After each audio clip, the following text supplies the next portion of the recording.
older, there's one equation that the more I think about it, the truer it becomes. And this is the following inequality. Seinfeld is greater than now, don't get me wrong, these are both great shows, and the strength of both of them is that they're largely better than any of the, everybody loves Jim at home sitcoms that are so prevalent today. These are both in syndication right now, and we can all enjoy them on a regular basis. But when I actually compare Seinfeld to Friends, I think I always come to the same conclusion that Seinfeld is the better thing, and here's why I think that. So Seinfeld emerged, in 1989 as this sort of innovative new sitcom that focused on single life in the city. And basically, became a ratings powerhouse very quickly on. So in the 5th season, 1994, the NBC execs talk to each other and they say, how can we repackage this and make it lighter and cuter? And this show became Friends. So Seinfeld is a show about nothing, and the real beauty of it is that it crafts stories that are about everyday commonplace events. And what I really like about the show is that it doesn't teach you anything. You don't get any morals, there's no morals or values imparted by the episodes or plot. It's basically just, this show subjecting these characters to this, terrible, awkward social situations, failed relationships, lost jobs, and basically we're sitting there as a viewer and we get to enjoy the misfortune of these characters. That's why it's funny. We aren't laughing with these characters, we're laughing at them. And my argument is that it's funnier to laugh at someone than with them. When someone falls off a bike, you can't laugh with them, you laugh at them. They failed to ride the bike. So now we contrast with what Friends is about, and basically, Friends is sort of the feel-good, shiny, happy people version of Seinfeld, right?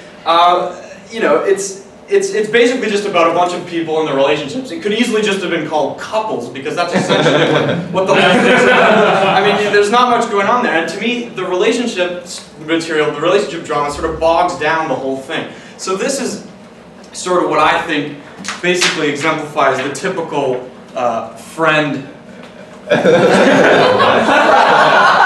So basically we've got what I call the lust cycle, and we see Rachel and Ross there hugging, very amorous, but then look, Joey and Rachel, oh no, and then we go to look, I think that's Chandler and Monica kissing, hugging, it's all very nice. But then so this goes around for about 5 or 6 seasons. Everyone's like, oh hey, I like kissing, I like hugging. Oh, pregnancies, okay, we ran out of stuff to talk about, so let's get them pregnant and let's end the show with that, okay? So that's how it is, and basically I find it very, very derivative and tiresome. So the other point in favor of Seinfeld, I gotta say, is the characters, right? So here's just, this is just actors. So we've got Jason Alexander playing George Costanza, the self-deprecating, unsuccessful. He has got trouble with women, dominated by his parents, and look at this guy. You would believe that this guy has those problems, right? And contrast that with, Courtney Cox. Look at her, flawless body. She's a chef, and she used to be obese. Which one are you going to believe is the actor? It's obvious that George Costanza, played by Jason Alexander, is the better one. And this one has always just bugged me. In terms of the eccentric, we've got Cosmo Kramer from Seinfeld, the original, arguably better, tall, not classically attractive, eccentric taste and behavior. Contrasted with Phoebe Buffay from Friends, again, tall, not classically attractive, no one seems to really get with her in the shows. And again, she has eccentric taste and behavior. Here, hands down, Kramer wins the match. When you start making your own company, getting NYU interns that don't actually do anything, going on recycling scams with your best friend, and there's so many ridiculous plot lines with Kramer, it hand down beats Phoebe Buffay. So, everybody likes kissing and having babies, but the problem is it's not funny. It's not funny.